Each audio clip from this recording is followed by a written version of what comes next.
Actual में अभी हम अपना ट्रेनिंग स्टार्ट करेंगे मॉड्यूल 1 से।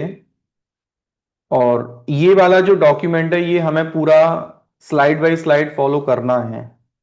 जैसे पहला टॉपिक हमारा रहेगा व्हाट इज क्लाउड, फिर what is virtualization, what is cloud computing, basic concepts of cloud computing, types of cloud, IT में कितने तरीके के क्लाउड होते हैं, सर्विस मॉडल्स, एंड देन उनका फिर एक्चुअल में मीनिंग क्या होता है, एंड दीज आर सब एग्जाम्पल्स जो कि डेली हम क्लाउड सर्विसेज को यूज करते हैं अपने लाइफ स्टाइल में भी। ठीक है। And then these are the certifications which are available. ठीक है। तो जो लिंक मैंने ओपन किया था वो लिंक यहाँ भी लिखा हुआ है। ठीक है। जितनी भी चीजें रिक्वायर्ड है वो सब मैंने ऑलरेडी मेंशन कर रखे हैं डॉक्यूमेंट्स में। And these are the exam names and then exam code and उनका लेबल क्या होता है, ड्यूरेशन एंड देन कॉस्ट। ठीक है। फिर AWS क्या है एग्जैक्टली, एंड देन AWS का ग्लोबल इंफ्रा। ठीक है। एंड देन AWS में रीजन हम कैसे चूज करते हैं, best region as a customer. ठीक है। एंड देन AWS में sign up, free tier account आप कैसे क्रिएट करोगे, एंड देन कंप्लीट। ये मॉड्यूल हमको ऐसे मोर ऑन थ्योरी है लेकिन वो जरूरी है डिस्कशन। ठीक है।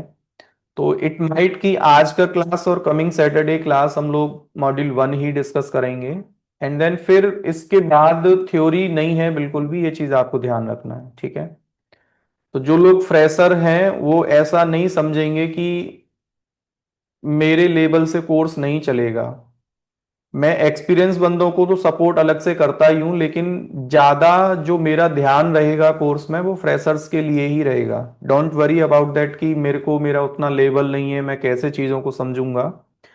तो टॉपिक जीरो से ही स्टार्ट होगा और एंड तक जाएगा वो पूरा एडवांस तक। ठीक है। तो ध्यान सबका रखना है, जो वर्किंग प्रोफेशनल है वो उस लेवल से कोर्स में आए हैं कि यार हमें थोड़ा सा चीजों का अपर लेवल से आइडिया लेना है, सिस्टम लेवल से, तो वहां भी मैं पहुंचूंगा। लेकिन ऐसा नहीं है कि डायरेक्टली पहुंच गया है ना। पहले जीरो से बेसिक से स्टार्ट करेंगे और धीरे धीरे फिर चीजों को आगे तक हमें लेके जाना है। ठीक है। ऑब्जेक्टिव्स की हम लोग बात करते हैं तो मॉड्यूल 1 का ये ऑब्जेक्टिव हमारा है। ठीक है। इसको हम अपना हमेशा फ्रंट पे रख के चलेंगे, जिससे कि हमको ये चीज क्लियर हो कि पढ़ना एग्जैक्टली हमें क्या है। तो ये ऑब्जेक्टिव्स जो लिखे हैं सबको क्लियर दिख रहे हैं ना, फॉन्ट साइज इसका, कैन कंफर्म। ठीक है। तो मॉड्यूल 1 का जो नेम रहेगा वो introduction to cloud computing, and then objectives में what is cloud computing, overview of data centers, virtualization technology क्या होता है, models of cloud computing, AWS certification. हाँ, ये टॉपिक हम लोग डिस्कस कर चुके हैं। ठीक है। एंड व्हाट इज AWS, जिस टेक्नोलॉजी को आप पढ़ने आए हैं वो एग्जैक्टली हो क्या है, how they deal in IT, and AWS global infrastructure, and then free tier account setup. ठीक है। चलिए, तो पहला टॉपिक हम अपना स्टार्ट करते हैं, व्हाट इज क्लाउड कंप्यूटिंग। आप में से जो भी बंदा इसका थोड़ा बहुत आइडिया हो अनम्यूट कर सकता है। एक दो लोगों को मैं अभी अलाउ करूंगा बोलने के लिए। Can raise the hand first and I will call the name. What you guys understand by cloud computing? Can anyone unmute?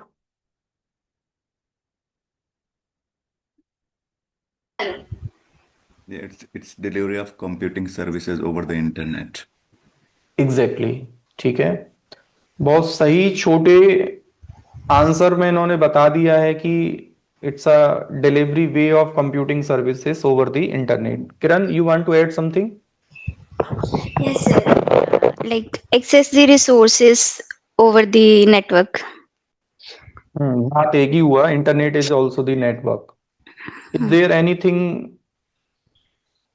Other way you want to add? ठीक है,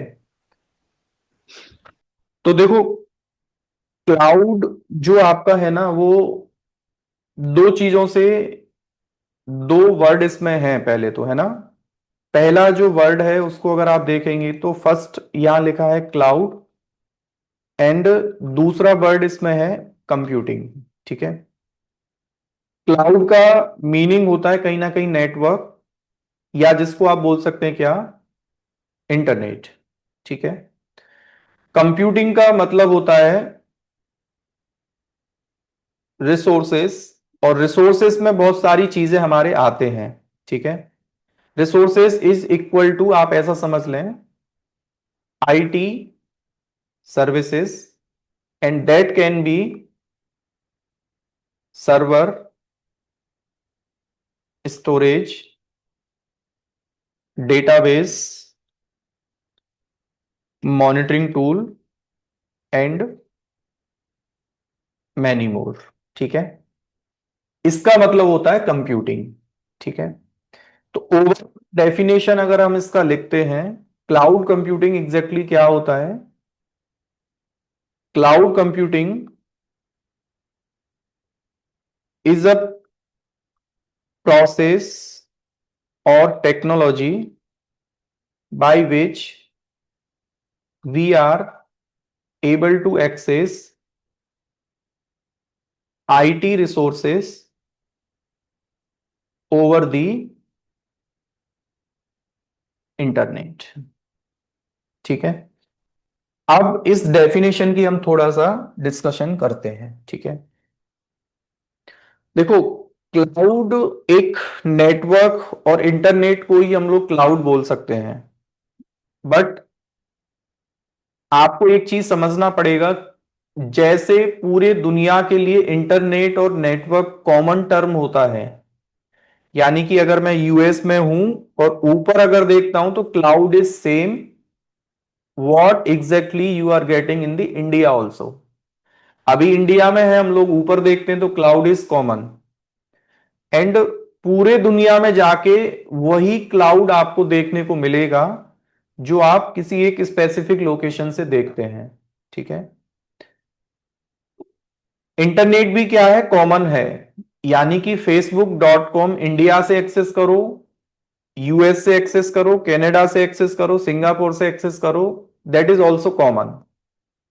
requirement is you should be connected to network which is your internet, and internet is common term, आप कहीं पे भी बैठे हैं। और computing का मतलब होता है जिन रिसोर्सेस को ओवर द इंटरनेट आप एक्सेस करते हैं उसको हम बोलते हैं कंप्यूटिंग रिसोर्स। और अब रिसोर्सेस में, जैसे एक फेसबुक को चलाने के लिए बैकएंड में हमको जितना भी इंफ्रा जरूरी होता है, ठीक है, आप ये समझ लें कि डेफिनेशन में मैंने लिखा है cloud computing is a process और technology by which we are able to access IT resources over the internet. यानी कि एक फेसबुक एप्लीकेशन का मैं आपको अगर एग्जांपल देता हूं, फेसबुक बैकएंड में किसी डेटा सेंटर में एग्जैक्टली किसी सर्वर पे रखा हुआ है, बट एंड यूजर क्या कर रहा है, उसको एज अ यूटिलिटी। देखो फेसबुक भी क्या है, आपका एक सोशल ऐप है जहां आप अपने फ्रेंड्स ऐड करते हैं, उनसे बात करते हैं, चिट चैट करते हैं, और भी फेसबुक के बहुत सारे फीचर्स हैं जिनको यूज करके आप अपना डेली एंटरटेनमेंट करते हैं। बट आईटी प्रोस्पेक्टिव से उस एप्लीकेशन को अगर हम देखते हैं तो that application is hosted inside the data centre, and that data centre is not manage by the end user. जो बंदा फेसबुक को यूज करता है उसको कोई टेंशन नहीं है कि फेसबुक किसने चलाया, किसने रन किया, किसने प्रोविजन किया। बट बैकएंड में कोई रिसोर्स, रिसोर्स का मतलब आप समझ लें सर्वर एक रिसोर्स हो सकता है। सर्वर में लगने वाला CPU, RAM, network, storage, that can also be the resource. Storage एक रिसोर्स है, डेटाबेस एक रिसोर्स है, मॉनिटरिंग टूल एक रिसोर्स है। और इन शॉर्ट अगर मैं बोलना चाहूं, आईटी में एक एप्लीकेशन को चलाने के लिए वॉट एवर दी थिंग्स आप उसके लिए यूज करते हैं वो सब रिसोर्स होते हैं। और क्लाउड कंप्यूटिंग ये कहता है कि आपको उन्हीं रिसोर्सेस को किसी दूसरे के डेटा सेंटर से अगर एक्सेस करना है ओवर द इंटरनेट, इसी नए टेक्नोलॉजी को, नए इनोवेशन को हम लोग क्लाउड कंप्यूटिंग बोलते हैं। ये हुआ इसका छोटा सा डेफिनेशन। लेकिन यहां पे मैंने एक टर्म ये यूज किया कि what we understand by data centre.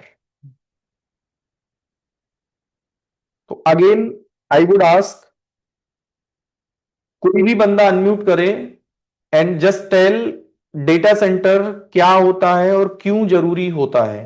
IT में डेटा सेंटर के बिना क्या हम नहीं कर सकते, और डेटा सेंटर है तो क्या हम कर सकते हैं। Anyone can unmute and tell. Let it be interactive guys, है ना, ऐसे समझ नहीं आएगा चीजों का। So data center where actually physical servers reside, like हाँ storage, CPU, frame, okay, physical, yeah. ठीक है। तो प्राइमरली एक कंपनी का जो भी इंफ्रा आप सेटअप करते हैं, ठीक है, पूरे कंपनी के बिजनेस को रन करने के लिए, देखो, एज अ बिजनेस ओनर मैं अगर बात करता हूं, कोई भी बिजनेस आजकल आप देखते हैं सब लोग उस बिजनेस को रन करने के लिए प्राइमरली दो चीजों का जरूरत तो होता ही है। या तो बिजनेस ओनर बोलेगा कि यार इसका एक सेंट्रलाइज एप्लीकेशन मेरे को चाहिए और उसमें मेरे बिजनेस से रिलेटेड ये सारे फीचर्स भी मेरे को अवेलेबल कराने हैं, ठीक है।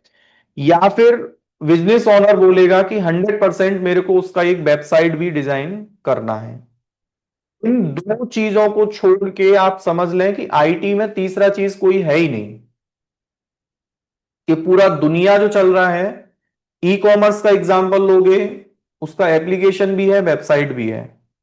गवर्नमेंट के किसी भी पोर्टल का एग्जांपल आप लोगे, उसका एप्लीकेशन भी है और वेबसाइट भी है। किसी भी ऐसे एप्लीकेशन का kind of amazon prime, Netflix, ये जितने भी टूल्स हैं जहां से वीडियोस वगैरह आप यूट्यूब, फेसबुक, कहीं ना कहीं उसका एक एप्लीकेशन है, उसका एक वेबसाइट है। अब इन एप्लीकेशंस को, वेबसाइट्स को चलाने के लिए we required the physical resources. तो एक फिजिकल रिसोर्स की मैं बात करता हूं तो सर्वर मेरा एक फिजिकल रिसोर्स हो सकता है ना। या अगर मैं लिखूं इसको, physical resources which required to run any application और वेबसाइट, तो एक सर्वर की जरूरत आपको होगी, है ना। नेटवर्किंग के डिवाइसेस की जरूरत आपको होगी, ठीक है। फायरवॉल्स की जरूरत आपको होगी, ठीक है। एंड स्टोरेज की जरूरत आपको होगी। प्राइमरली एक डेटा सेंटर में ये चार कंपोनेंट ही आपके मेन होते हैं, ठीक है। इसके अलावा कोई भी एक ऐसा कंपोनेंट आपको एप्लीकेशन के लिए नहीं चाहिए होता है जो इनसे अलग हो। सर्वर, या तो डेटा सेंटर्स की मैं बात करता हूं तो रैक माउंट सर्वर होते हैं, या ब्लेड सर्वर्स होते हैं, या स्टैंड अलोन सर्वर होते हैं, ठीक है। नेटवर्क डिवाइसेस की बात करते हैं तो राउटर, स्विच, यही दो मेन कंपोनेंट होते हैं। गेटवेज भी हम राउटर को ही बोलते हैं। फायरवॉल्स सिक्योरिटी के लिए हम यूज करते हैं। एंड देन स्टोरेज भी हमें डेडिकेटली चाहिए होता है, जिनको सैन स्टोरेज भी आप बोलते हैं। अलग से आइसोलेट स्टोरेज सॉल्यूशन भी कंपनीज डेटा सेंटर में बैकअप्स वगैरह के लिए यूज करके चलते हैं टू स्टोर दी डेटा। तो कंपनी में या आईटी में डेटा सेंटर का मतलब भी यही होता है, where you have mounted all the physical devices which required to run your business. और बिजनेस आपका क्या है, एक एप्लीकेशन या वेबसाइट। तो डेटा सेंटर का मतलब है कि कंपनी ने किसी एक फ्लोर पे एक रूम को या एक एरिया को ऐसा डिफाइन कर दिया है जहां फिजिकल डिवाइसेस रखे हैं, और उन फिजिकल डिवाइसेस को यूज करके पूरा कंपनी का एप्लीकेशन वेबसाइट आपका रन होता है और वहीं से आपका बिजनेस आएगा कंपनी के लिए। तो मैं ये बोल सकता हूं कि पूरा आईटी जो है ना, डेटा सेंटर पे ही आपका डिपेंड होता है। बिना डेटा सेंटर के आईटी को इमेजिन करना ना के बराबर है। We can not imagine any application website. और पूरी दुनिया में डिजिटल की ओर हम जो जा रहे हैं ना, data centre is the primarily requirement. ठीक है। अब आईटी में देखो, कोई भी नया टेक्नोलॉजी जब आया है तो हमें यह समझना पड़ेगा कि why we introduce the cloud computing. आज के टाइम पे आप लोगों ने देखा होगा, everyone is approaching and wants to understand the cloud computing concepts. किसी भी कंपनी को देखो, किसी भी हायरिंग प्रोसेस को देखो, किसी भी टेक्निकल पर्सन से बात करो, we never discuss the physical data centres now. अभी के दिनों में we always target the cloud computing concepts. what is the difference in the cloud computing और जो ट्रेडिशनली हम लोग अभी तक काम करते आ रहे थे आईटी में। Forget about the cloud computing. आप ये समझें क्लाउड कंप्यूटिंग कुछ है ही नहीं। लेट्स डिस्कस कि क्लाउड कंप्यूटिंग से पहले how we were running the applications and the websites. Can anyone tell? Cloud computing नहीं है पिक्चर में, what was the practice and how we were provisioning the applications? May I try? Yes, go ahead. Earlier, the company used to host their own servers on premise, and from there they are maintaining their networks, their resources, scalability, and everything by their own. So the cost and the hardware, the operations, so everything was under single company's control, and they have to maintain it for the lifetime of their applications and websites. Yeah. So, what were the challenges? The OPEX and CAPEX cost were the biggest Exactly. challenges. Company has to invest upfront for all these infrastructure things. Challenge जो था ना वो capex का था। Opex तो cloud computing में भी हमको मैनेज करना ही होता है। चैलेंज जो मेन था कैपेक्स था। गाइज, जिनको ये अभी समझ नहीं आया what is capex and opex, I'm coming to this point. But answer इन्होंने ठीक दिया है कि हमारे सामने कुछ चैलेंजेस थे। कॉस्ट का, हम अननेसेसरी, हमको बहुत बड़ा बजट कंपनी का बनाना पड़ता है एप्लीकेशन का, वेबसाइट को रन करने के लिए। बट मेन अगर मैं बात करता हूं, आईटी में क्लाउड कंप्यूटिंग आने से पहले ट्रेडिशनल वे हमारे क्या थे एप्लीकेशन को रन करने के। पहला जो हम तरीका फॉलो करते थे ना, वो स्टैंड अलोन मेथड हम यूज करते थे किसी भी एप्लीकेशन को रन करने का। और इस स्टैंड अलोन मेथड का मतलब क्या था कि एक डेटा सेंटर आपके पास है आपके कंपनी का, और इस डेटा सेंटर में आपने एक सर्वर लिया बहुत अच्छे खासी कॉन्फ़िगरेशन का, और इस सर्वर में हो सकता है, I am just giving the example, कि 50 GB आपका रैम था, ठीक है, 8 फिजिकल सीपीयू थे इसमें, एंड 100 TB स्टोरेज था, डिस्क जिसको आप बोल सकते हैं, और 2 फिजिकल निक इसमें लगे थे। ये सर्वर आपने इस कॉन्फ़िगरेशन का अपने एप्लीकेशन के लिए परचेज किया, और आपने बोला कि भाई इसके कॉस्ट की अगर हम लोग बात करते हैं, कितना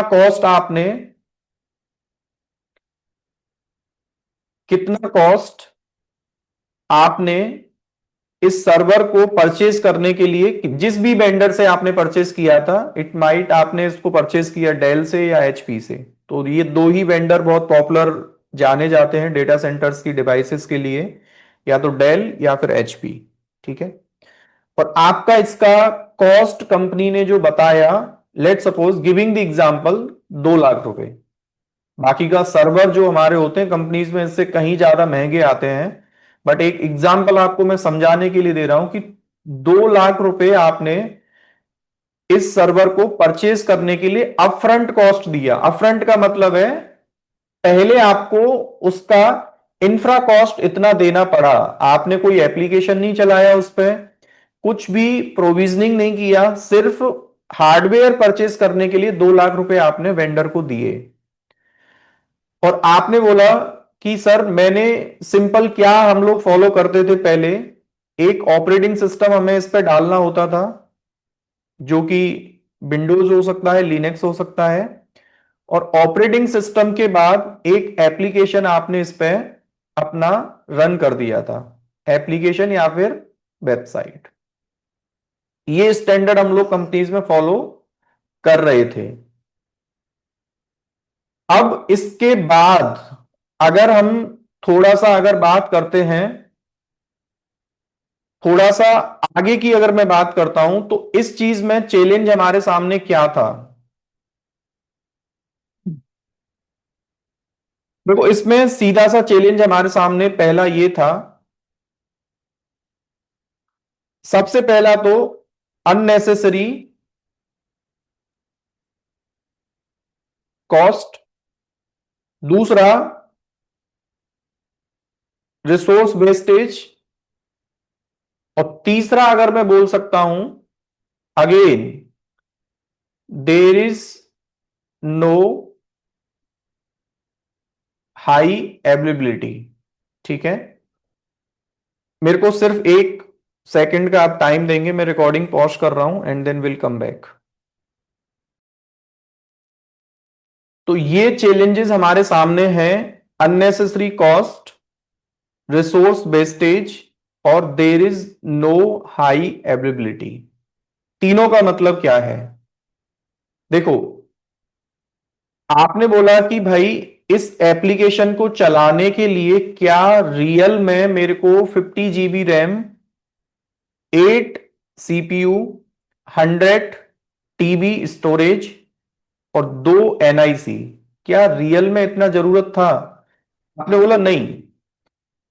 आपने जब एप्लीकेशन का टेस्टिंग किया था तो आपने बोला कि एप्लीकेशन को मैक्सिमम 2 GB रैम का जरूरत था और मैक्सिमम 50 GB का डिस्क अगर इसमें होता तो उससे भी मेरा काम हो जाता, और एक मिनिमल CPU होता और एक इसमें निक होता, तो मैं बड़े आराम से अपने इस एप्लीकेशन को रन कर पाता।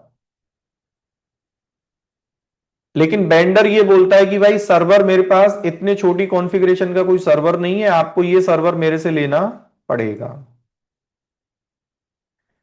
ओवरऑल आपने बोला कि प्रैक्टिस में हम लोग अभी तक ये कर रहे थे, 1 एप्लीकेशन एंड 1 सर्वर, एक सर्वर पे एक एप्लीकेशन ही हम रन कर सकते हैं। क्यों? क्योंकि हमारे पास एक सर्वर को मल्टीपल ओएस इंस्टॉल करने का कोई ऑप्शन हमारे पास नहीं है। जैसे मैं आपसे अगर एक क्वेश्चन पूछता हूं, आपने एक मार्केट से सर्वर परचेज किया, can you install the multiple operating system over the single machine? Can anyone give the answer, yes और नो? हाँ जी, can do sir. Can do, लेकिन क्या कर सकते हैं? वर्चुअलाइजेशन। आप जो No. बोल रहे हैं उसको डुअल बूट बोल रहे हैं, है ना? Indirect disk में virtualization, अलग-अलग direct to operating systems can be run on one forget about the virtualization. जब Yes, yes. वर्चुअलाइजेशन भी नहीं है, मैं अभी बात कर रहा हूं ट्रेडिशनल वे का। वर्चुअलाइजेशन machine उसके पे- बाद आया, एक मशीन पे कर सकते हैं without virtualization. Multiple OS install कर सकते हैं। Yes sir. यू नीड क्या to define you need to define the storage type. जैसे कि आप एक स्टोरेज टाइप डिफाइन कीजिए। एक मान लिया आप मैक ओएस का बात करते हैं, ठीक है, आपके पास स्टोरेज है, तो आपका जो मैक ओएस का जो ऑपरेटिंग सिस्टम के लिए जो चाहिए होगा उसका डिवाइस आप दूसरे तरीके से डिफाइन करेंगे, उसको दूसरे फॉर्मेट में रखेंगे और विंडोज का दूसरे फॉर्मेट में रखेंगे। लेकिन डुअल बूट ही तो बना सकते हैं उसको। हाँ डुअल डुअल बूट बूट का, हाँ डुअल बूट का मतलब है दो मैक्सिमम ऑपरेटिंग सिस्टम डाले जा सकते हैं, इधर विंडोज और लिनक्स, हाँ हाँ वैसे लेकिन simultaneously can you boot both operating systems at a time? Oh no no that can not. That can not possible. आपने बोला कि भाई ठीक है, एक एप्लीकेशन विंडोज में चला दूंगा, एक लिनक्स में, लेकिन क्या हम दोनों एप्लीकेशंस को एट अ टाइम उस सर्वर पे रन कर पाएंगे? Not possible. अगेन हमारे सामने लिमिटेशन रहेगा कि या तो एक बार में विंडोज चला लो या एक बार में लिनक्स चला लो। यानी कि ट्रेडिशनली अगर मैं फ्यूचर, पहले थोड़ा पास्ट की आपसे बात करता हूं, तो हमारे पास ऐसा कोई तरीका नहीं था आईटी में कि एक सिंगल सर्वर के रिसोर्सेस को बचाने के लिए, क्योंकि एक एप्लीकेशन को चाहिए इतने रिसोर्सेस और आप प्रोविजन करके बैठे इतना, that is again the unwanted cost, resource wastage, and then there is no high availability. HA का मतलब है अगर ये सर्वर मेरा डाउन हो जाता है तो मेरे पास कोई इसका रेप्लिका नहीं है जहां से एप्लीकेशन को मैं एक्सेस कर पाऊं। उसके लिए फिर एक नया सर्वर मेरे को लगाना पड़ेगा, क्लस्टर बनाना पड़ेगा, दैट इज अगेन दी और कॉस्ट मेरे को डेटा सेंटर में एक एप्लीकेशन के लिए देना पड़ेगा। अगर एप्लीकेशन जिस सर्वर पे चलता है सर्वर डाउन, तो एप्लीकेशन डाउन और मेरा टोटली बिजनेस लॉस उसमें होता है। ये हम सबसे पहले यूज कर रहे थे आईटी में। अब थोड़ा सा आईटी में हम लोग आगे चले तो ये चैलेंज हमारे सामने आया, तो इस चैलेंज का जो सॉल्यूशन हमें मिला, एक टेक्नोलॉजी नया इन्वेंट हुआ, और उस टेक्नोलॉजी का नाम क्या था? हाँ जी, वर्चुअलाइजेशन टेक्नोलॉजी, जिसको शॉर्ट फॉर्म में हम वीटी भी बोलते हैं। बट इसका रिक्वायरमेंट क्यों आया, है ना, वो चैलेंज मैंने बता दिया था। रिक्वायरमेंट इसका ये था कि यार हम एक सिंगल हार्डवेयर पे नेस्टेड फीचर को यूज करके नेस्टेड ऑपरेटिंग सिस्टम्स हम लोग रन कर पाए, दैट वाज नॉट पॉसिबल। और ये हमें समहाउ अचीव करना था, क्योंकि आईटी में इसका ओवरऑल कॉस्ट की मैं बात करता हूं तो बहुत ज्यादा डिवाइसेस, डेटा सेंटर का size and application, 100 application 100 servers we required. So this is how we were working. इसका सॉल्यूशन हमें मिला था वर्चुअलाइजेशन टेक्नोलॉजी में। Now, can anyone tell ki what is the meaning of virtualization technology? Anyone can tell? Yes, basically in virtualization, by using virtualization, we can create a multiple virtual server on a single bare metal server. So for that, we can use multiple technologies, like there is VMware technology, and in the VMware there is some flavor like SCSI and something like that. So ठीक है basically Nishant, that is that to create the virtual machine on a but there is a challenge physical in this server. one because they use the shared resources actually. So shared hmm, resources reduce your service capacity. ठीक है। अभी देखो, answer इन्होंने ठीक दिया है। Virtualization technology का मैं अभी आपको एक सिंपल सा एक डेफिनेशन लिखता हूं, and will discuss the more about the virtualization technology. ठीक है, जिन लोगों को बीटी अभी समझ में नहीं आए तो ऐसा नहीं समझना है कि मैं आगे टेक्नोलॉजी को नहीं समझ पाऊंगा। क्लाउड कंप्यूटिंग के लिए वीटी टेक्नोलॉजी का एबीसी पता होना जरूरी होता है। बट ऐसा बिल्कुल आप नहीं समझना कि सर मेरे को वीटी मैंने कभी पढ़ा भी नहीं, कभी इस पे काम भी नहीं किया, तो क्या मैं क्लाउड कंप्यूटिंग नहीं कर सकता? यू कैन डू, बट एक नॉलेज होना बहुत जरूरी है ना, पिक्चर को सेट करना अपने माइंड में कि क्लाउड कंप्यूटिंग तक हम लोग पहुंचे कैसे, उसके लिए ये चीज मैं समझा रहा हूं। तो लेवल 1 पे क्या था हमारा? फिजिकल डेटा सेंटर्स में वन सर्वर वन एप्लीकेशन। अब हमको नेक्स्ट अप्रोच अचीव करना था, one server can have the multiple applications. तो उसके लिए हमें एक नया टेक्नोलॉजी लाना पड़ा जिसको हम बोलते हैं वर्चुअलाइजेशन टेक्नोलॉजी। वर्चुअलाइजेशन टेक्नोलॉजी क्या करता है, इसका एक डेफिनेशन हम लोग लिखते हैं पहले and will discuss. It allow us to run multiple operating system machines over the single hardware या फिर सर्वर। डेफिनेशन सबको क्लियर है? Give me the response. Is that clear to everyone? Yes, sir. Yes, sir. ठीक है। Virtualization technology it allow us to run multiple operating system machines over the single hardware or server। अब इसका मैं diagram draw करता हूं। आपने again बोला कि सर मैंने अपना एक डेटा सेंटर बनाया और डेटा सेंटर में मैंने एक सर्वर लगाया। ठीक है, सर्वर का कॉन्फ़िगरेशन हो सकता है ये वाला हो, सेम इससे ज्यादा भी हो। ठीक है, आपने बोला कि सर मैं जनरली एक एप्लीकेशन को चलाने के लिए सबसे पहले ऑपरेटिंग सिस्टम डालता था इससे पहले, लेकिन वर्चुअलाइजेशन टेक्नोलॉजी क्या कहता है, आप अपने इस फिजिकल हार्डवेयर पे कोई ऑपरेटिंग सिस्टम इंस्टॉल नहीं करोगे अगर आपको मल्टीपल एप्लीकेशन या मल्टीपल ऑपरेटिंग सिस्टम इस सिंगल हार्डवेयर पे रन करने हैं। तो कस्टमर ने पूछा कि if we are not installing directly operating system then what we will install first। तो यहां पे VT टेक्नोलॉजी में हम सबसे पहले इस हार्डवेयर पे क्या इंस्टॉल करते हैं दोस्तों? टेक्निकली उसको क्या बोलते हैं? हाँ जी, क्या बोलते हैं हम उसको? हाइपरवाइजर। ठीक है, और हाइपरवाइजर का मतलब क्या होता है अब आपको यह समझना है। हाइपरवाइजर भी आप ऐसा समझ लें, hypervisor is also lightweight operating system image by which we can create multiple OS machines inside single server. BT technology आने से पहले एक हार्डवेयर को जब हम यूज करते हैं तो ऑपरेटिंग सिस्टम पहले हमें डालना होता है। एक ऑपरेटिंग सिस्टम में यूजर बहुत सारे काम कर सकता है, अपने कोई भी पर्सनल टास्क एग्जीक्यूट कर सकता है। पर्सनल टास्क में क्या है आपका, जैसे आपने कोई म्यूजिक प्ले करना है उसका एप्लीकेशन डाल सकते हैं, है ना। MS ऑफिस आप इंस्टॉल कर सकते हैं, कोई भी थर्ड पार्टी आपको एप्लीकेशन रन करना है तो वो आप कर सकते हैं। ठीक है, लेकिन हाइपरवाइजर ये कहता है कि मैं एक फुली ऑपरेटिंग सिस्टम की तरह नहीं हूं,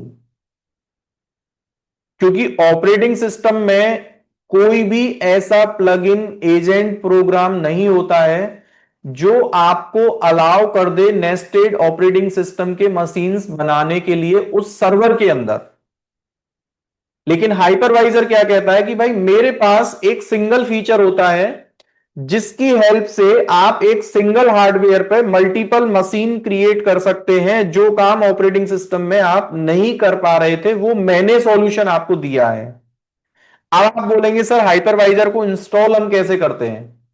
भाई रेड हैट वाले भी अपना ऑपरेटिंग सिस्टम देते हैं, विंडोज वाले भी अपना ऑपरेटिंग सिस्टम देते हैं, और भी मल्टीपल फ्लेवर्स ऑपरेटिंग सिस्टम के हमारे हैं। लेकिन रेड हैट के OS का नाम क्या है? लिनक्स। माइक्रोसॉफ्ट वाले के OS का नाम क्या है? विंडोज।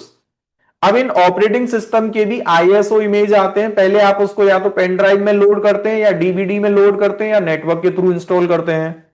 OS डालने के ये तीन ही तरीके होते हैं। ठीक है, सेम हाइपरवाइजर ये कहता है कि भाई मैं भी एक ऑपरेटिंग सिस्टम की तरह ISO इमेज होता है मेरा भी, लेकिन ISO इमेज का जो साइज है ना मेरा बहुत लाइट वेट होता है।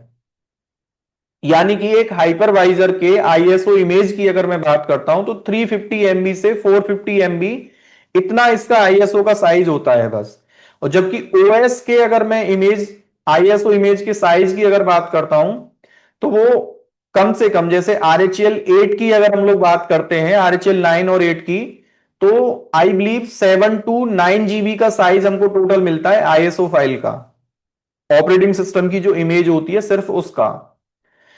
हाइपरवाइजर में सिर्फ एक कैपेबिलिटी है, एक एड ऑन फीचर हमको मिला है जो कि हमें अलाउ कर देता है मल्टीपल ऑपरेटिंग सिस्टम के मशीन बनाने के लिए। यानी कि after installing the hypervisor over the hardware आप अपने छोटे छोटे मशीन बना सकते हैं। और ये मशीन होते क्या है, सबका सेपरेट कॉन्फ़िगरेशन होगा। सेपरेट कॉन्फ़िगरेशन का मतलब क्या होता है, एक ऑपरेटिंग सिस्टम को चलाने के लिए कौन कौन सी रिसोर्सेज जरूरी होते हैं। अनम्यूट करके कोई भी एक बंदा बताएगा, एक ओएस को चलाने के लिए what resources be required. CPU, memory, CPU, memory, disk and network. ne- यानी कि चलने वाले हर एक वीएम का, टेक्निकली इस मशीन को वर्चुअलाइजेशन टेक्नोलॉजी में हम लोग वर्चुअल मशीन बोलते हैं। जैसे स्टैंड अलोन कोई भी सर्वर फिजिकल आप लेते हैं ना, उसको तो फिजिकल सर्वर बोला जाता है। वर्चुअलाइजेशन टेक्नोलॉजी में फिजिकल सर्वर पे जब आप हाइपरवाइजर इंस्टॉल कर देते हैं और हाइपरवाइजर के बाद आप छोटे छोटे मशीन आप क्रिएट करते हैं, तो इन मशीन्स को टेक्निकली वीएम बोला जाता है, वर्चुअल मशीन। ठीक है, तो every virtual machine has the separate configuration which have CPU, memory, disk and network. ठीक है, और सेपरेट क्या होगा, हाँ जी, सेपरेट ऑपरेटिंग सिस्टम। जैसे आप चाहें तो एक मशीन के अंदर विंडोज डाल सकते हैं, लिनक्स डाल सकते हैं, और भी मशीन आप अपने यहां पे क्रिएट कर सकते हैं। अब हमको सॉल्यूशन ये मिला कि सर जब सबका ऑपरेटिंग सिस्टम अलग होगा तो वी कैन से कि एक हार्डवेयर पर अगर हमने 10 VMs बना दिए तो उसका मतलब है 10 एप्लीकेशन आप अपना रन कर सकते हैं, one application inside the one VM। तो ये बेनिफिट हमको मिला। यानी कि इसमें देखो फायदा हमको क्या हुआ, एक तो कॉस्ट हम इफेक्टिवली प्लान कर पा रहे थे। अभी तक एक एप्लीकेशन चल रहा था, now we can run the 10 applications. 10 तो मैंने बोला है, अगर एक सर्वर में अच्छा खासा अगर आपका कॉन्फ़िगरेशन है तो 10 से ज्यादा एप्लीकेशन भी आप एक सिंगल हार्डवेयर पे रन कर सकते हैं। रिसोर्सेस का बेस्ट प्लानिंग हो गया। देर इज नो HA था ना, इसका भी हमको सॉल्यूशन मिल गया। कहने का मतलब अगर आप अपने 2 हाइपरवाइजर रन कर देते हैं और अगर इस हाइपरवाइजर में कोई प्रॉब्लम आपका होता है, इस फिजिकल सर्वर में कोई प्रॉब्लम होता है, तो इस पर चलने वाले जितने भी VM है वो अपने आप से माइग्रेट कर जाएंगे इस दूसरे वाले सर्वर पे। This is the benefit also we are getting while we are running the servers in the virtualization technology। अब मार्केट में जैसे ऑपरेटिंग सिस्टम के मल्टीपल फ्लेवर्स होते हैं, ऐसे ही आप समझ लें कि मार्केट में हाइपरवाइजर अपना अपना कई सारे कंपनीज देते हैं। जैसे पॉपुलर कंपनीज का अगर मैं नाम यहां पे लिखता हूं, who provides the hypervisors, companies के नाम क्या है। सिट्रिक्स भी अपना हाइपरवाइजर देता है, ठीक है। रेड हैट भी अपना हाइपरवाइजर देता है, माइक्रोसॉफ्ट भी अपना हाइपरवाइजर देता है, ठीक है। और हम लोग बात करें आगे चल के तो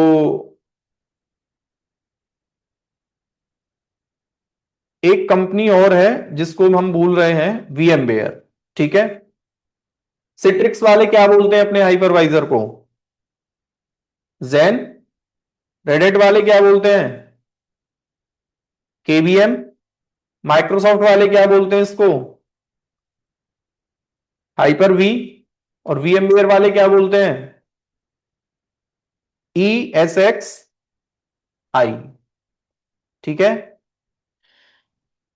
अब इसमें से Amazon की अगर मैं बात करता हूं, Amazon ने भी अपना हाइपरवाइजर डेवलप कर लिया है। उसके हाइपरवाइजर का नाम क्या है, निट्रो, ठीक है। अब वर्चुअलाइजेशन टेक्नोलॉजी तक किसी का कोई डाउट है तो पूछ लीजिए, नहीं तो फिर मैं आगे चलता हूं, ठीक है। तो अभी तक ट्रेडिशनल वे में one server one application, now one server can have the multiple applications. हाँ ज्ञान बताइए। सर वर्चुअलाइजेशन में जो इंस्टॉल करेंगे ये जो सॉफ्टवेयर वर्चुअलाइजेशन का, तो एक ही इंस्टॉल करेंगे कि यदि हमको लाइनेक्स का चाहिए तो लाइनेक्स के लिए अलग करना पड़ेगा, यदि हम one Microsoft. One common hypervisor can run the any kind of OS image. Hypervisor का इमेज कॉमन आता है, वो ओएस के अकॉर्डिंग नहीं आता है कि विंडोज का चलाना है तो अलग आएगा, लिनक्स का चलाना है तो उबंटू चलाना है तो अलग, सेंटोस चलाना है तो अलग। Hypervisor have the common image, उसके अंदर आप ओएस का कोई सा भी वीएम आप रन कर सकते हैं, चाहे विंडोज का इमेज है आपके पास, चाहे लिनक्स का है, चाहे सेंटोस, चाहे उबंटू। क्लियर है? Okay sir, thank you sir. ठीक है। हाँ अनुराग जी बताइए। अनुराग आपकी आवाज नहीं आ रही है, एक बार आप चेक कर लीजिए, माइक है ना। निशांत आप बताइए क्या क्वेश्चन है। फिर यहाँ पे जैसे कोई लिमिटेशन है, लेट से मैं माइक्रोसॉफ्ट का हाइपर भी यूज करता हूँ and let's say I want to create the virtual machine only for the Linux, okay, so is there any limitation और कोई ड्रॉबैक? ड्रॉबैक किसी का कुछ नहीं है, सबके अपने यूज केस हैं। इनमें से कुछ हम्म। कॉपीराइट है, कुछ ओपन सोर्स हैं। जैसे ओके। ओपन सोर्स की अगर मैं बात करता हूं तो रेडिट का जो ये हाइपरवाइजर है ओनली ये ओपन सोर्स है, और सब आपके कॉपीराइट है, लाइसेंस आपको सबके लिए लेना पड़ेगा। ओके। निट्रो आपका amazon अभी पब्लिकली इमेज उसका नहीं देता है, they only use for the their business. तो निट्रो फ्री अवेलेबल नहीं है, इवन आप लाइसेंस लेके भी इसको यूज करना चाहते हैं तो भी amazon आपको नहीं देगा। वो अपने डेटा सेंटर्स में क्लाउड कंप्यूटिंग के बिजनेस के लिए इसको यूज करते हैं सिर्फ। ठीक है। So let's say, sir, I have a one physical server, okay, and I want हाँ to create a four or five virtual server on that. So for my understanding, I want to understand. So I need to install the hypervisor on a physical server, or while creating the virtual server, we need to no, put this image in all you virtual need to server. you need to install the hypervisor directly on the physical server first। Okay. Okay. ठीक है। After that, we can go for after that तीन we can तीन go to step follow create करने the. होते हैं। देखो सबसे पहले आपके पास होता है फिजिकल सर्वर, ठीक है, जिसमें ना कोई इमेज है ना कोई ओएस है, कुछ नहीं है, वो डिब्बा है एक। ठीक है। Yes, yes. स्टेप नंबर 2 में आप क्या करते हैं, you install the any hypervisor as per your requirement, that can be Xen, KVM, hyper V और ईएसएक्सआई। ठीक है। Step Okay. नंबर 3 में you start creating the VM या फिर वर्चुअल सर्वर। ठीक है। स्टेप नंबर 4, वर्चुअल सर्वर या VM का मतलब है उसमें ओएस आपने इंस्टॉल कर दिया है, that can be any operating system, Windows, Linux, CentOS, Ubuntu, Puppy Linux, BSD, जो फ्लेवर आपको डालना है वो आप डाल सकते हैं। ठीक है। स्टेप नंबर 4 होता है you start configuration of your application. So ठीक है। where we are defining the resources for the virtual server. Let's say if I Here, want to here in give. step number 3, Okay. while Okay. you are So creating the while VM, creating it, we then define. you are defining how much RAM and storage, NIC and CPU। Mm. ठीक है। ये सब And configuration आप same यहां like define in करते हैं। the step three, and even on the step 3, we can create the virtual port also, like NIC is the physical port, so we can create the virtual port in the step for the virtual server and define the concept, right? या Hello, Nishant थोड़ा सा voice am I आपका break audible? हो रहा है, हम लोग समझ नहीं पा रहे हैं।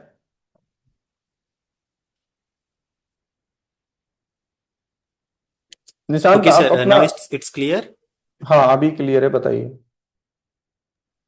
सर लेट्स से स्टेप 3 में ही हम ये नेटवर्किंग कॉन्सेप्ट भी बिल्ड करेंगे। लेट्स से फिजिकल सर्वर में हमारे 2 लैन पोर्ट हैं या 4 लैन पोर्ट हैं, so for virtual machine we need to define the network and we need to create the virtual port also, so we you need to can create in create, step 3, right? You can create. Okay. Hmm देखो जिन लोगों ने Linux का training किया होगा, sir ने आपको बताया होगा कि जैसे आपको कृष्णा सर से या जहां से भी आप लिनक्स कभी पढ़े होंगे, तो मोस्ट ऑफ दी कैंडिडेट्स करते क्या हैं, सबके पास ज्यादातर विंडोज ही होता है पर्सनल यूज के लिए, है ना। तो फिर ट्रेनिंग आप लिनक्स की करते हैं, तो आप ये बोलते हैं कि सर मैं तो विंडोज यूज करता हूं ऑलरेडी, अब इसमें लिनक्स कैसे डालूंगा। तो ट्रेनर आपको बोलता है या तो आप इसको डुअल बूट बना लो, एक डिस्क आप रख लो किसके लिए, एक पार्टीशन विंडोज के लिए, दूसरा पार्टीशन लिनक्स के लिए बना लो। बट उसमें चैलेंज क्या रहेगा, एट अ टाइम या तो विंडोज स्टार्ट कर सकते हैं या लिनक्स। आपने बोला कि सर मैं इस विंडोज के अंदर लिनक्स का मशीन नहीं बना सकता, तो फिर ट्रेनर आपको एक सॉल्यूशन देता है जो कि वर्क अराउंड है। या तो आपको बोलेगा कि सबसे पहले इंटरनेट से एक सॉफ्टवेयर डाउनलोड कर लो जिसका नाम क्या है, वर्चुअल बॉक्स या फिर VMware वर्क स्टेशन। ये सॉफ्टवेयर डालने के बाद अब आप चाहें तो इस सॉफ्टवेयर के अंदर क्या बना सकते हैं, अपना लिनक्स का मशीन भी क्रिएट कर सकते हैं। जैसे मैं आपको अभी एग्जांपल दूं, मेरे पास VMware वर्क स्टेशन इंस्टॉल है, ये मेरा सॉफ्टवेयर है, विंडोज का मशीन है। अब इस वाले सॉफ्टवेयर में ही मैंने क्या कर रखा है, एक मशीन बना रखा है लिनक्स का। मैं यहां से इसको पावर ऑन भी कर सकता हूं, आराम से देख पा रहे हैं आप, और उसमें रेड हैट इंटरप्राइज लिनक्स चल रहा है मेरा RHEL 9, ठीक है। तो ये लेकिन स्टूडेंट लेवल से है, प्रोडक्शन में हमेशा वर्चुअलाइजेशन टेक्नोलॉजी में ये वाला स्टैंडर्ड हम फॉलो करते हैं जो मैंने आपको यहां बताया है, ठीक है। चलिए अनुराग जी, कुछ पूछना है आपको। आपका वॉइस नहीं आ रहा है, एक बार आप चेक करिए पहले, है ना, वॉइस कहीं ब्रेक हो रहा है। ठीक है, सर राघवेंद्र आप बताइए। Sir, can we say container part of microservice come will be a lighter form of virtualization? या वी कैन से, अभी कंटेनर भी आपका एक वर्चुअलाइजेशन टेक्नोलॉजी का एग्जांपल है, but that is the latest one, latest practice है जो हम लोग अभी एप्लीकेशंस को as a micro service run करते हैं। Container is also the another example, ठीक है। साहिल आप कुछ पूछने वाले थे। सर मेरे डिफरेंस क्या है वर्चुअल बॉक्स और जो आपने वर्जन सिट्रिक्स रेडहेट के ये सब VMware हाइपरवाइजर का बताया है, इन दोनों में क्या एक डिफरेंस? ऑपरेटिंग सिस्टम में भी आप मल्टीपल VMs क्रिएट कर सकते हैं by installing these softwares, but ये प्रोडक्शन लाइव एप्लीकेशंस में हम कभी यूज नहीं करते हैं। लाइव जब आप रन करते हैं तो हाइपरवाइजर डालते हैं पहले, ये वाला स्टैंडर्ड फॉलो करते हैं हम प्रोडक्शन सिस्टम्स में। ये ओनली स्टूडेंट लेवल से, आप जब आपके पास कोई ऑप्शन नहीं है, जैसे आप विंडोज पहले से यूज करते हैं, तो फिर ट्रेनर आपको बोलता है कि यार ऐसा करो, वर्चुअल बॉक्स एक थर्ड पार्टी सॉफ्टवेयर है, जो काम आप ऐसे कर रहे हो ना वो ऐसे भी कर सकते हैं। बट ये चीज जो है ना, हमको प्रोडक्शन में कभी हम यूज नहीं करते हैं, कंपनी एनवायरमेंट में, ओके ठीक है। सर, जो आपने स्टेप्स बताए ये प्रोडक्शन एनवायरनमेंट के लिए? ये वाले स्टेप्स जो मैंने बताए हैं, okay sir, thank you. Physical server, hypervisor, फिर VM और एप्लीकेशन, ठीक है। Okay sir, thank you. Hmm. हाँ हेलो अभिषेक। सर, अभिषेक हाँ वर्मा। बताओ। हाँ। सर स्टैंड अलोन मेथड में आपने बताया कि वन एप्लीकेशन वन सर्वर, ठीक है। तो थोड़ा तेज बोलिए ना, हेलो। तेज हेलो। बोलिए थोड़ा सा। हाँ हाँ आवाज आ रही है आपकी। हाँ सर, तो बोल रहा था कि स्टैंड अलोन मेथड में मल्टीपल OS रन नहीं कर सकते, ये समझ में आ गया, पर मल्टीपल एप्लीकेशन क्यों नहीं रन कर सकते?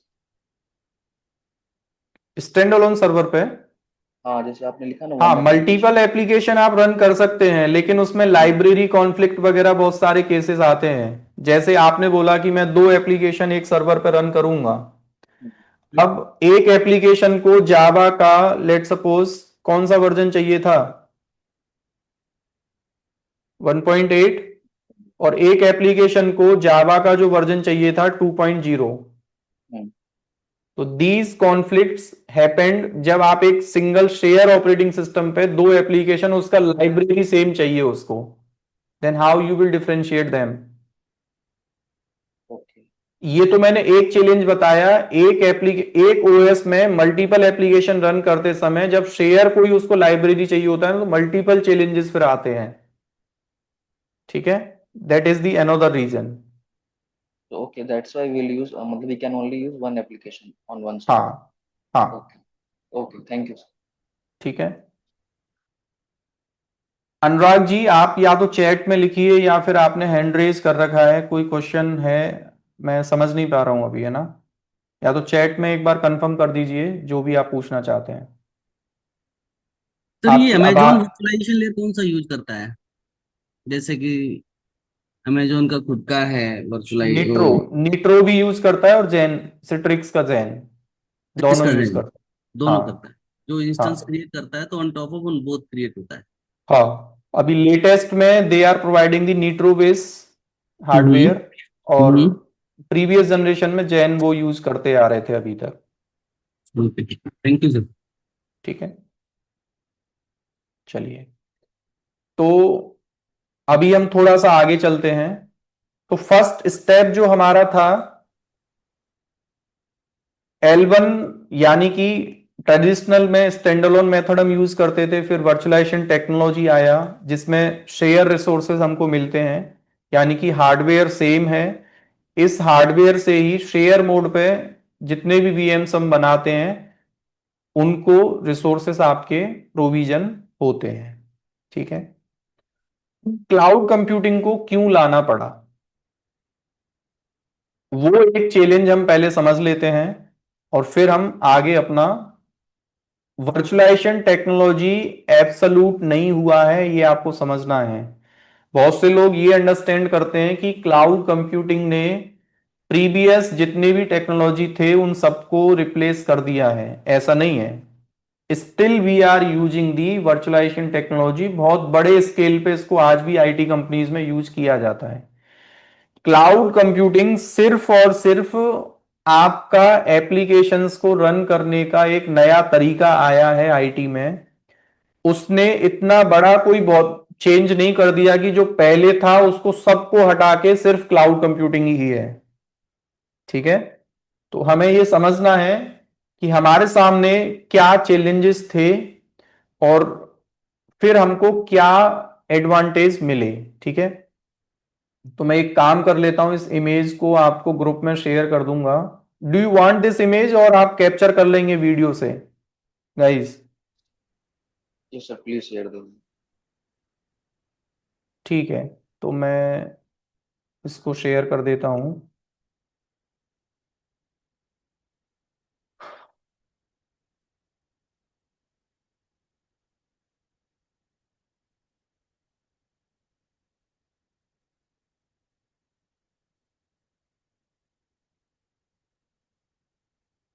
ठीक है, let's understand the challenges first, okay?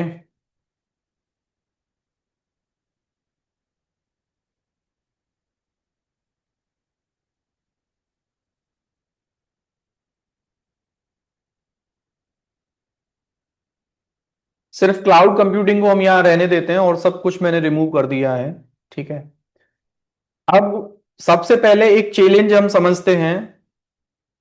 किसी भी बिजनेस ओनर को जब एक एप्लीकेशन या फिर वेबसाइट डिजाइन करना होता है तो सबसे पहले क्या प्लान हमको करना होता है?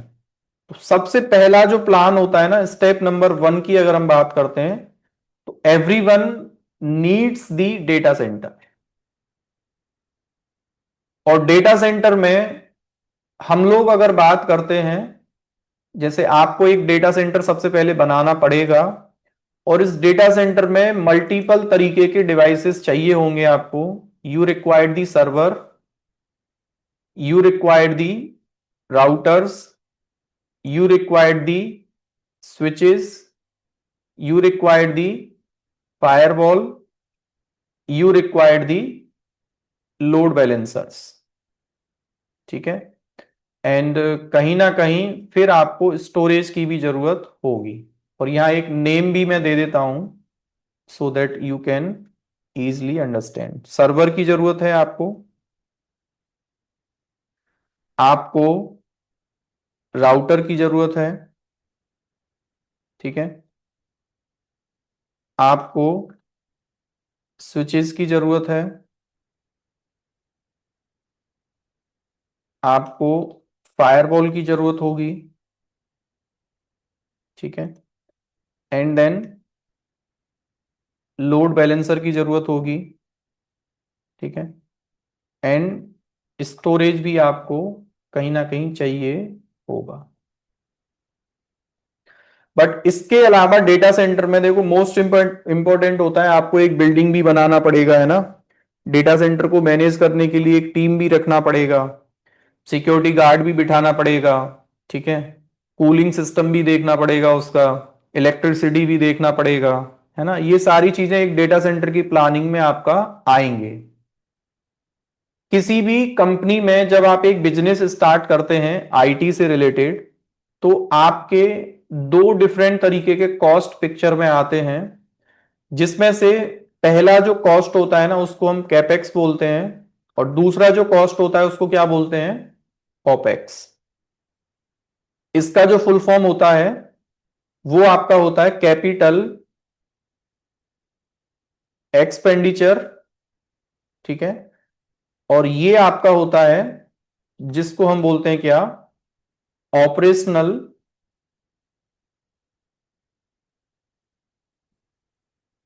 एक्सपेंडिचर, ठीक है। कैपिटल का मतलब होता है कि एक डेटा सेंटर को लगाने में, है ना, एक डेटा सेंटर को बनाने में जितना अपफ्रंट कॉस्ट आपको पे करना होता है, यानी कि डेटा सेंटर में फिजिकल इंफ्रा कॉस्ट, है ना, और आपने जो जगह लिया है उसका कॉस्ट, बिल्डिंग कॉस्ट जिसको आप बोल सकते हैं, ठीक है। फिर आपका इसमें इलेक्ट्रिसिटी कॉस्ट, ठीक है, सिक्योरिटी गार्ड, ठीक है, और अलग से क्या हो सकता है, कूलिंग सिस्टम कॉस्ट, ठीक है। ये सब जो कॉस्ट आपको माइंड में रखना होता है एक डेटा सेंटर को चलाने के लिए, उस कॉस्ट को हम लोग बोलते हैं कैपेक्स शॉर्ट फॉर्म में, है ना। और आपने एज अ बिजनेस ओनर देखा कि यार इस सब को मैनेज करने के लिए मेरे पास एटलीस्ट कितना पैसा होना चाहिए, 100 CR मेरे पास होना चाहिए, ठीक है। और ऑपरेशनल कॉस्ट हम किसको बोलते हैं, ऐसा समझ लें, ओपेक्स का मतलब होता है डेटा सेंटर प्रोविजनिंग, है ना। पहला चीज आएगा इसमें, आपको कुछ बंदे डेटा सेंटर में भी बिठाने पड़ेंगे जो डेटा सेंटर में केबलिंग करेंगे, है ना, सर्वर्स को राउटर से जोड़ेंगे, फायरवॉल का कनेक्शन बनाएंगे, लोड बैलेंसर से, स्टोरेज से, ये सब काम भी आपको करना पड़ेगा। फिर बाद में you will start the application provisioning, कुछ इन हाउस बंदे भी आपको बिठाने पड़ेंगे, है ना, सपोर्ट टीम भी आपको बिठानी पड़ेगी, मैनेजर्स भी आपको बिठाने पड़ेंगे, है ना, एप्लीकेशंस का लाइसेंस भी आपको लेना पड़ेगा, ठीक है। और ये सब सारी चीजें आपको एक लाइव एप्लीकेशन को रन करने के लिए चाहिए होगा। और ये वाली जो कॉस्ट है ना, ये मंथली आपको ध्यान में रख के चलना पड़ेगा। ऑपरेशनल का मतलब है once your application has been live, और उस लाइव एप्लीकेशन को अप एंड रनिंग रखने के लिए मल्टीपल एम्प्लॉयज, मल्टीपल टीम्स, उनका स्ट्रक्चर आपको करना पड़ेगा। उस कॉस्ट को हम लोग बोलते हैं ऑपरेशनल कॉस्ट या फिर ऑपरेशनल एक्सपेंडिचर। ने बोला कि सर ये चीज तो मेरे को चलो समझ आता है, लेकिन इस वाले चीज में मेरे सामने बहुत सारे चैलेंज होते हैं, ठीक है।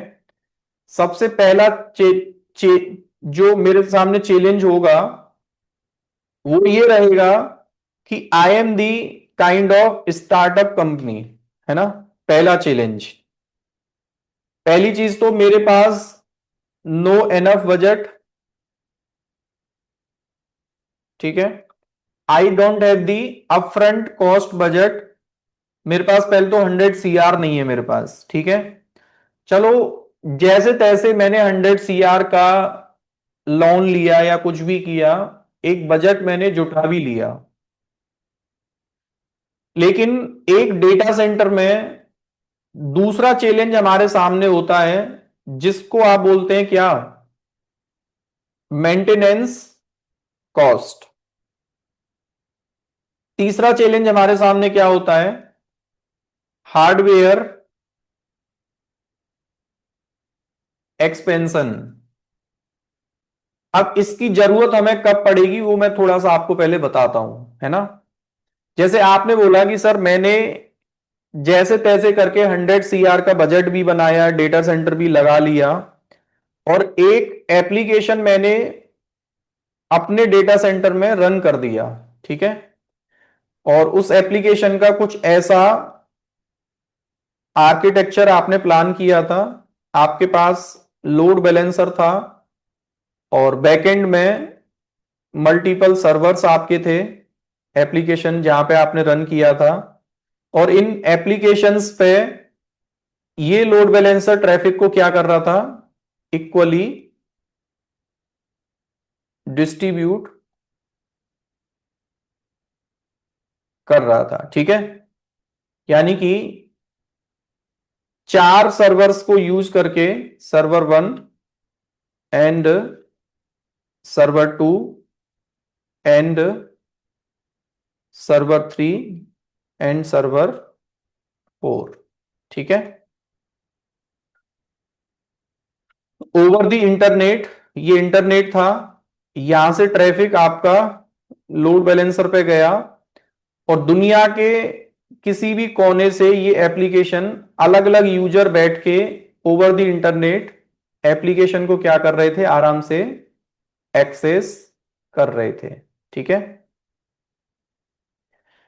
आपने बोला कि सर एक दिन में मेरे इस एप्लीकेशन पे लेट सपोज 1000 रिक्वेस्ट आते हैं, ये मेरा नॉर्मल ट्रैफिक था नॉर्मल डेज में, ठीक है।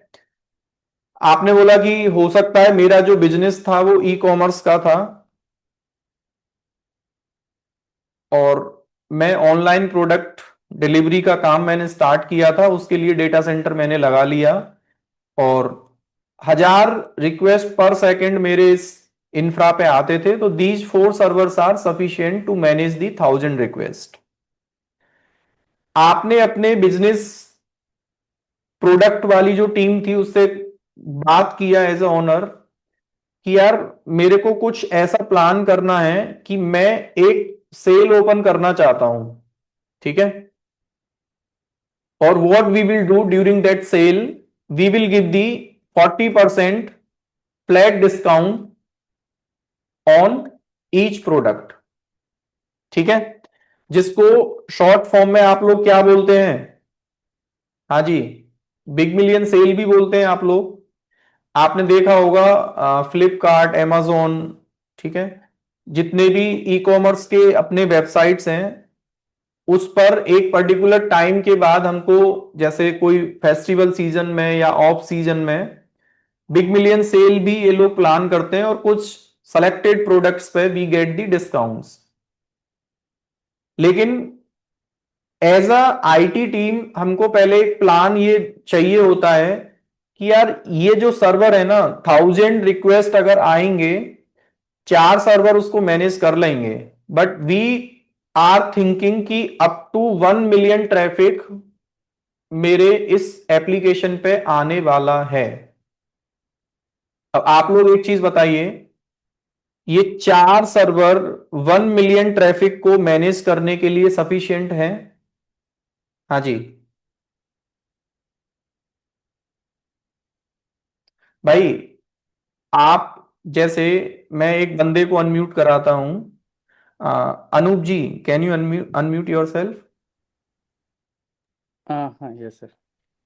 जैसे मैं आपका मैनेजर हूं, एक सिनेरियो क्रिएट करते हैं और आपको मैंने बोला कि यार कोई टास्क है जो कि आप जब मैं आपको डिस्टर्ब नहीं करता हूं तो 4 घंटे में बड़े आराम से आप कर देते हैं उस टास्क को, है ना, कोई भी काम मैंने आपको दिया। अब फोर्सफुली मैं आपसे बोलता हूं कि नहीं, वर्कलोड बहुत ज्यादा हो गया है, अब आपको जो काम आप 4 घंटे में कर रहे थे वही काम आपको आधा घंटे में करके देना है anyhow, then what you will do? We need resource. Resource तो आपको चाहिए, लेकिन आप चाह के भी उसको नहीं कर सकते हैं। What you will say, I have the only one option, giving the resign and looking for the new job, है ना, ये आप बोलेंगे, ठीक है, क्योंकि सर ये जो चीज हो नहीं सकती है वो मैं नहीं कर सकता। सेम चीज ये सर्वर भी एट द एंड इनका भी एक कॉन्फ़िगरेशन है, और ये भी बोलते हैं कि भाई 1000 रिक्वेस्ट, यानी कि एक सर्वर पे 250 के आसपास रिक्वेस्ट आएंगे तो ये सर्वर आराम से अपना काम कर लेंगे। But think about the 1 million traffic, यानी कि अगर हम अननेसेसरी इतना ट्रैफिक इन सर्वर्स पे देंगे तो everyone will get the latency. जो एंड यूजर होगा वो बोलेगा कि यार आपका एप्लीकेशन ठीक नहीं चल रहा है, you will have to think about that situation also. तो आपने आईटी टीम से बोला कि 1 मिलियन ट्रैफिक होगा, और आईटी टीम ने आपको अगेन एक नया बजट बना के दे दिया कि भाई हमको हार्डवेयर बढ़ाना पड़ेगा, बैकएंड में अभी 4 सर्वर हैं, तो हो सकता है हमको 100 सर्वर्स और यहां पे ऐड ऑन करने पड़ेंगे। अब 100 सर्वर्स के लिए सर्वर से ही काम नहीं हो जाएगा, आपको लोड बैलेंसर भी बढ़ाना पड़ेगा, राउटर स्विचेस भी बढ़ाने पड़ेंगे, स्टोरेज भी बढ़ाना पड़ेगा, यानी कि जो जो चीज आपको एक डेटा सेंटर में चाहिए इन सर्वर्स के साथ वो सब हार्डवेयर आपको लेना पड़ेगा। और फिर आपको बोल दिया कि भाई इस वाले सेटअप के लिए अगेन आपको कितने रुपए चाहिए, again you required the 100 CR। फिर आपने बोला कि यार मरता क्या नहीं करता, क्योंकि बिजनेस चलाना है तो ये सब प्लान मेरे को करना पड़ेगा। आपने बिग मिलियन सेल भी ओपन किया एंड 40% डिस्काउंट भी दिया था, एंड यूजर को, कस्टमर को वो डिस्काउंट मिल गया, सब काम हो गया। 24 घंटे के लिए ये आपने सेल क्या किया था, ओपन किया था।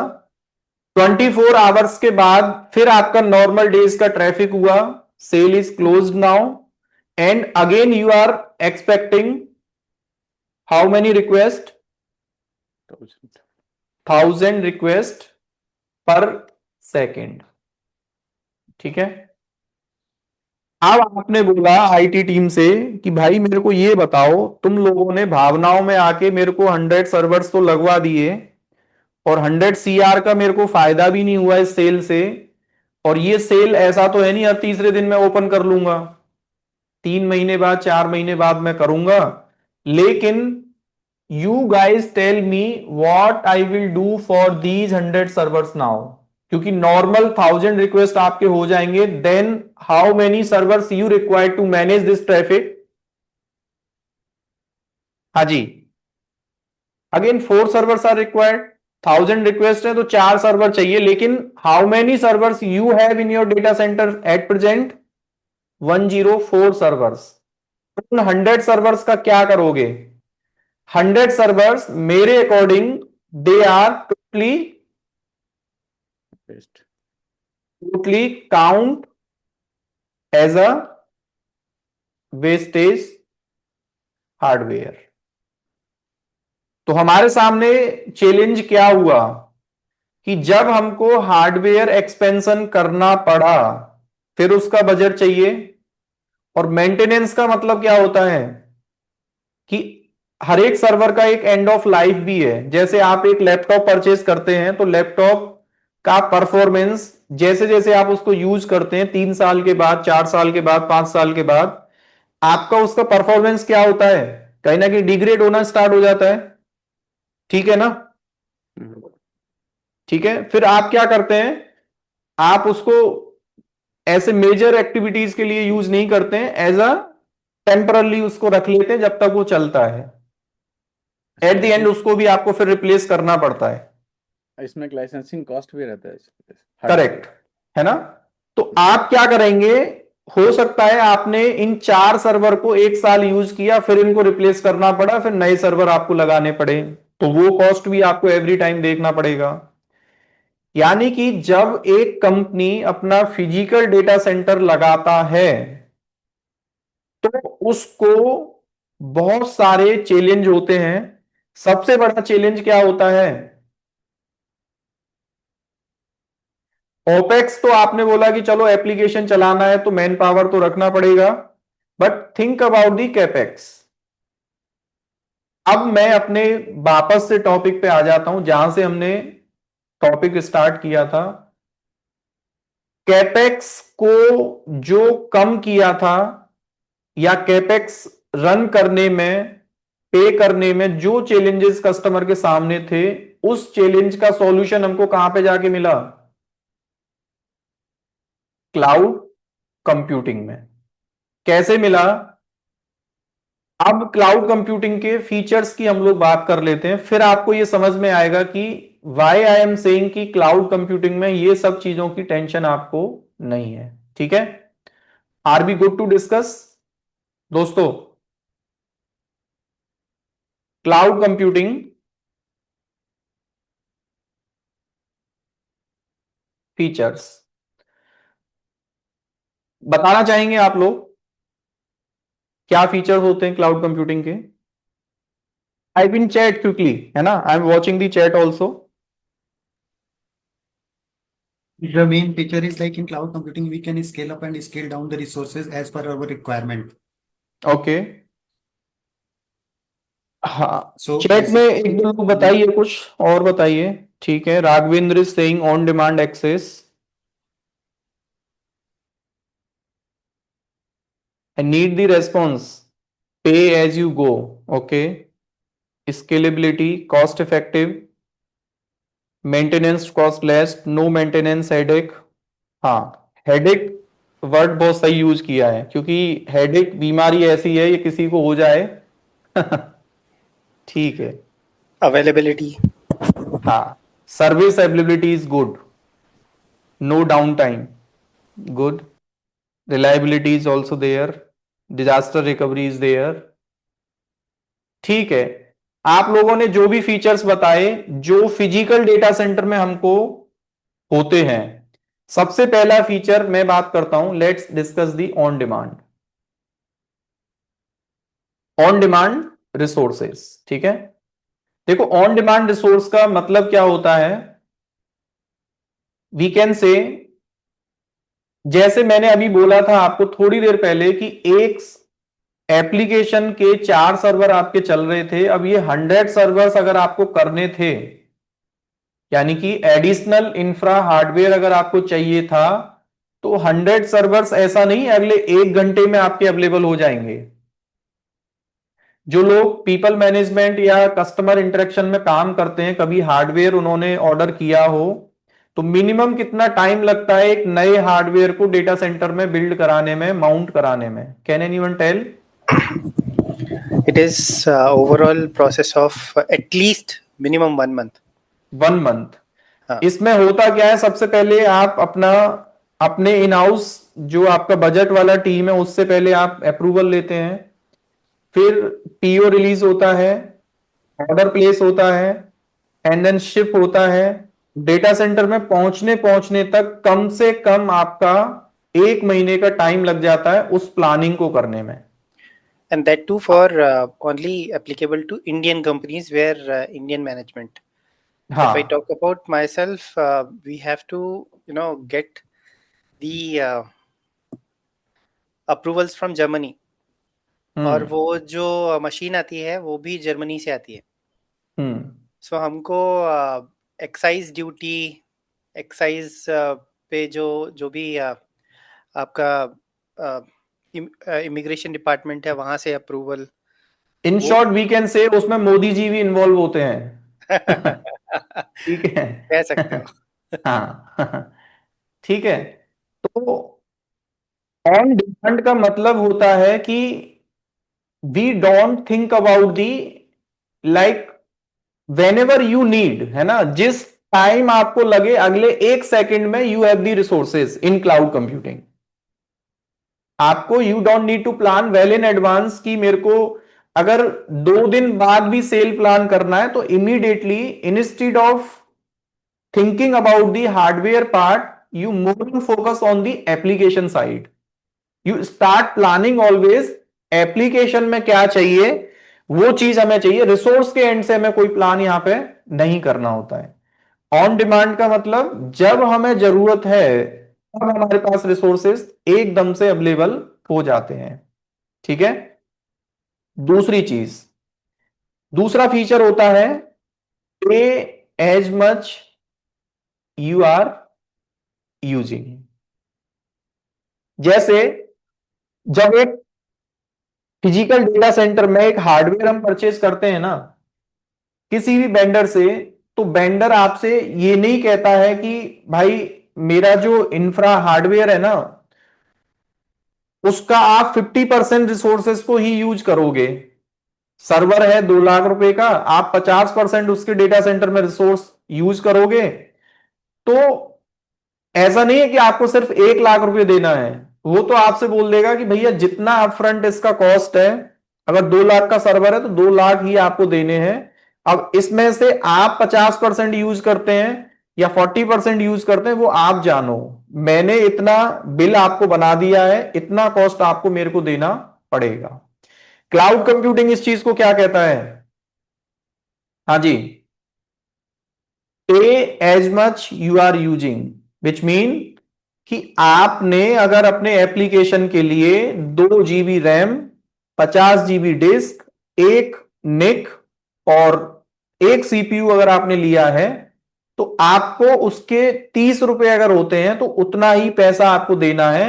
अंडरलाइंग क्या इंफ्रा क्लाउड कंप्यूटिंग में CSP है ना, जो क्लाउड सर्विस प्रोवाइडर है उसने यूज किया है, उसकी आपको कोई टेंशन नहीं है। ठीक है। तीसरा फीचर अगर हम लोग बात करते हैं तो देर इज नो मेंटेनेंस, है ना, मेंटेनेंस कॉस्ट। ऑफ कोर्स जो भी CSP आपका है, देखो CSP मैं यहां पे इसलिए बोल के चल रहा हूं, CSP को टेक्निकली हम फुल फॉर्म इसका होता है cloud service provider. Popular CSP की हम लोग बात करते हैं तो Amazon हमारा क्या है? एक CSP है। माइक्रोसॉफ्ट क्या है? हमारा एक CSP है। गूगल हमारा क्या है? एक CSP है। जैसे जो बंदा आपको इंटरनेट की सर्विस देता है उसको इंटरनेट सर्विस प्रोवाइडर बोलते हैं, और जो क्लाउड की सर्विस आपको देता है क्लाउड कंप्यूटिंग का उसको हम CSP बोलते हैं। तो नो मेंटेनेंस कॉस्ट का मतलब यहां पे होता है कि बैकएंड में CSP अपने डेटा सेंटर को, देखो क्लाउड कंप्यूटिंग में भी ऐसा आपको समझना है कि इट इज नॉट लाइक कि बैकएंड में डेटा सेंटर नहीं है, डेटा सेंटर है, बट उस डेटा सेंटर को फिजिकली कस्टमर मैनेज नहीं करता है। Who is managing the? CSP, और उनका बिजनेस ही यही है।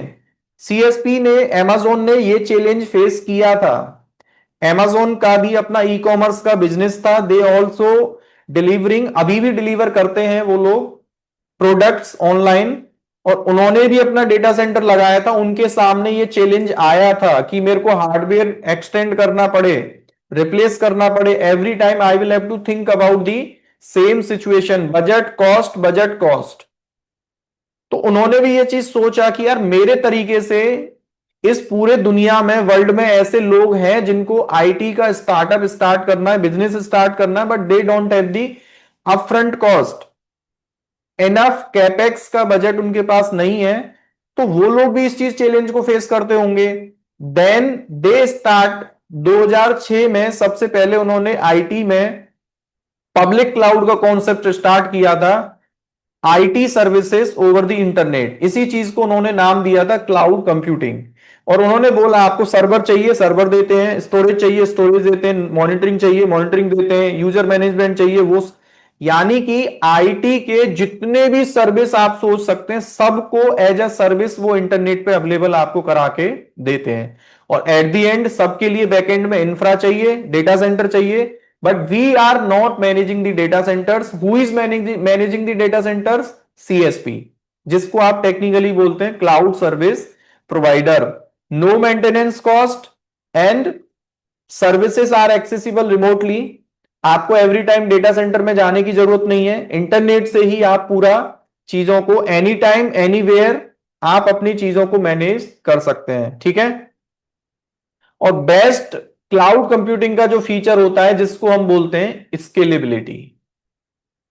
आपसे अगर मैं ये पूछूं ना, tell me the single feature by which cloud computing is so popular in IT, उस फीचर का नाम क्या है दोस्तों?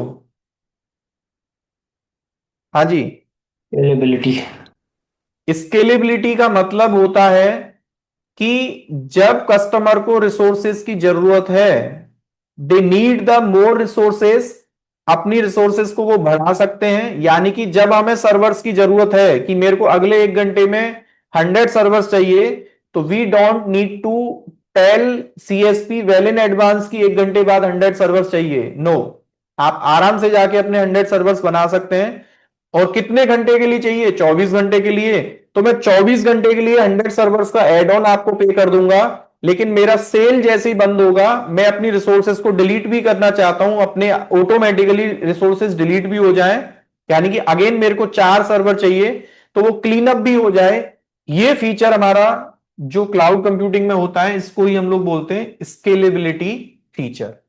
So these are some popular features in cloud computing by which we can say cloud computing is more often used in the IT industry as compared to other way to run your applications. ठीक है, सबको clear है अभी cloud computing क्या है, क्यों है, कैसे हमें मिलता है? तो जितने भी सीएसपी हैं बैकएंड में, उन्होंने अपने डेटा सेंटर्स लगा रखे हैं, कॉमन प्लेस पे डेटा सेंटर्स हैं, शेयर मोड पे वहां से एन नंबर ऑफ कस्टमर्स को सीएसपी सर्विस प्रोवाइड करता है, और एज पर दी डिमांड, एज पर दी नीड, जिसको जो सर्विस चाहिए वो वहां से कॉमनली अपना अकाउंट बना के एक्सेस कर सकता है, ठीक है। तो आज के ऑब्जेक्टिव्स में से we have discussed the what is cloud computing, overview of data center, virtualization technology, ये टॉपिक हमने आज डिस्कस करे हैं। और Amazon वेब सर्विसेज क्या है? तो AWS के 2 डिफरेंट बिजनेस हैं आज भी। पहला बिजनेस उनका प्राइमरली था पहले और अभी भी है, ई कॉमर्स का, और दूसरा काम है उनका क्लाउड कंप्यूटिंग सर्विसेज का। तो अभी Amazon एक तरीके से आईटी कंपनी के तौर पे भी जाना जाता है और ई कॉमर्स बिजनेस के लिए भी जाना जाता है।